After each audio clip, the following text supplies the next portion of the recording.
not the spotlight, it's not the kind of light. It ain't the street light or some old street dream. It ain't the moonlight, not even the sunlight. But I've seen it shining in your eyes, and you know what I mean. It's not the spotlight, it's not the kind of light. It ain't the street light or some old street dream. It ain't the moonlight, not even the sunlight. But I've seen it shining in your eyes, and you know what I mean. Thank you.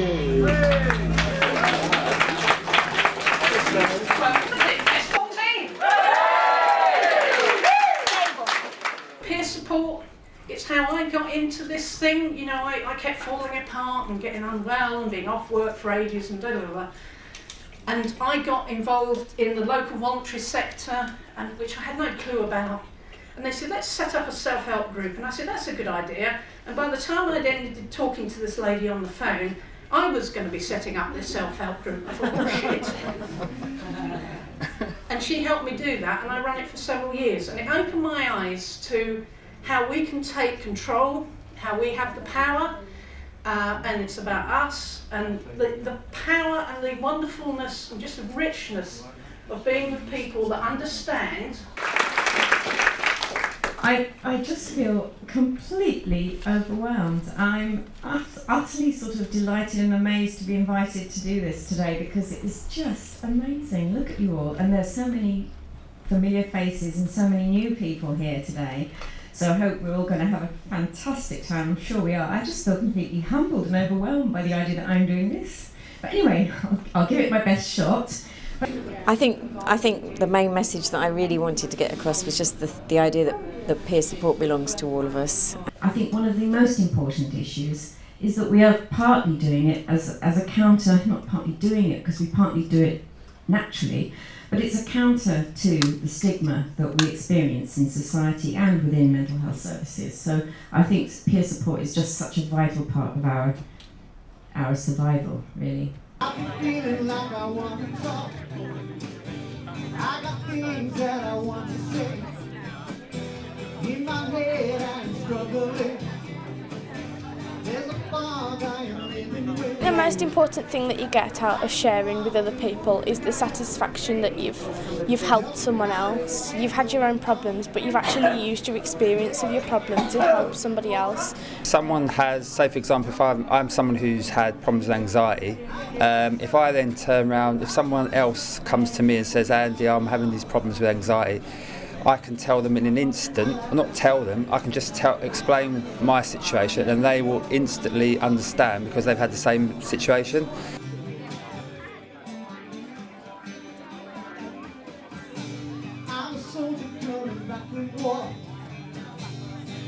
I would love for us to have a universal declaration of a peer support worker lives by these ethics, we are ruled by these, this is where we come from.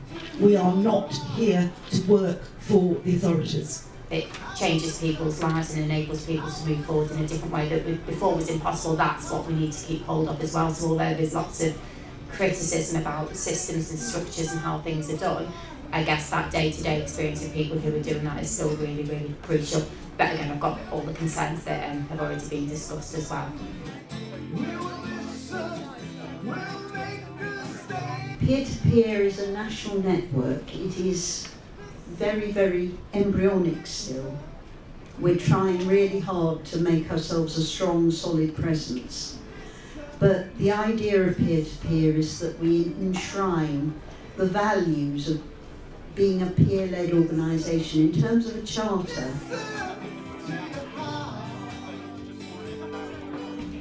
Okay. The stranger. We have never met. You do not know my heart. You've never seen my laughter or heard my cries. We've never shook hands. You do not know the colours of my hair. You have never seen these blue eyes or felt my touch. In fact, you are a stranger in a strange land just like me. You are nothing to me personally, and yet You know how it feels in the dark, how slicing skin is a release, how empty a smile can be. Somehow you know how lonely 3 a.m. is, how happiness dances just out of reach, how hopeless hope can seem. I don't know why and I don't have an answer, but somehow you, the stranger, well, you just get it. That's it. Thanks, guys. I have travelled up from Norwich. I work for Central Norfolk and Norwich Mind, and what I hope today is to learn how to keep the ethos, preserve the ethos of peer support work, particularly in the face of contracts and budgets and people looking to capitalise on it, really. I was looking forward to come here so that I can network with other experienced people who run projects, so that I can get some sort of support, some guidance and some tips as to how to move this forward, because being alone and doing this on my own, it is quite overwhelming. So I think it's encouraging to hear different ideas, how people are running groups, how they sustain themselves, different techniques of running peer groups. I'm here partly to contribute, but partly to hear from everybody else, because there's so much going on. You always feel quite sort of in awe of everybody else, because everybody's project seems to be bigger and better than yours. I suspect every one of us would have specific definitions of what is a peer to us as individuals. And one thing we shouldn't ever try and do is standardise. This is what peer support and this is what a peer means. We're all different and we need to recognise that richness. I just wanted to go back on a question. How much should we be paying peer support workers? We run a sports-based programme in Essex called Business in Mind, and we weren't sure where to start. Within Together we have some roles that are paid peer support roles that I think are roughly equivalent to a kind of frontline support worker kind of role. But I also think there's a strong argument about not paid peer support roles as well as having payment for it as well. And I kind of sit on the fence, which probably isn't very helpful, that around, as soon as you start paying somebody a peer support relationship that's genuinely equal and two-way and on the same footing, pay makes that different. But payment for using your lived experience actively on a day-to-day basis is a really, really hard job and should be paid very well at the same time. So very mixed opinions I have, constantly on the fence. I got a kind of attack of hate when I read one of the newest high-standard research pieces where official academics now define peer support as unidirectional peer support given by a paid support worker who is more advanced in his or her recovery role. Now this is what you're going to be paid for, and I contrast that with, which would be my agenda, that is the Make Pride agenda. What really are our experiences and what really are our values? No, it doesn't buy into this idea of alignment with an organisation such as an NHS trust or something, or this idea of unidirection, and we're not following that idea of unidirection, even though it's in a bit of paper there.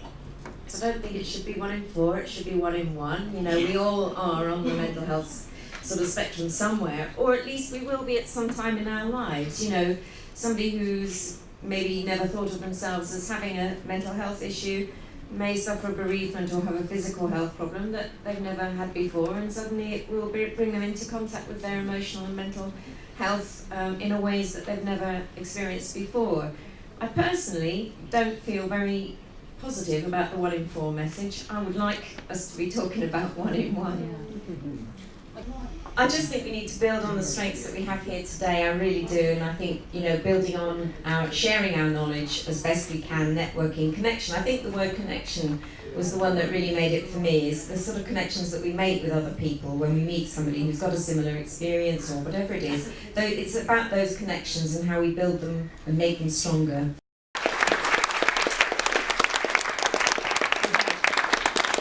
Okay, we're really pleased at Mind to be working with partners, Depression Alliance and Bipolar UK and others to deliver a lottery-funded programme.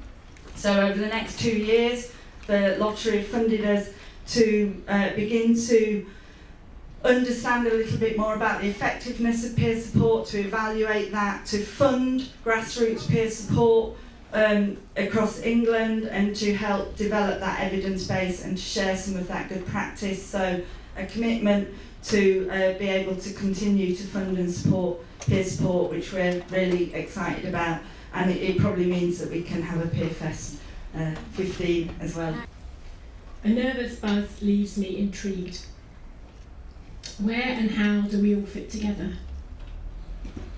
An appreciation of people helping people all over the place.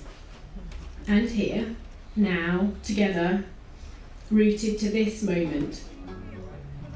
Celebrating how far we've come and wondering where we're going. But today, we are here. Blessed, noticed, recognised. Whether wobbly or shy, energised or fearful, we are here. Thankful, hopeful, today. Let's hope Peerfest continues to provide that space to debate the issues, to work through things, to set up more peer support. And so here's to Peerfest 2015 and seeing you next year.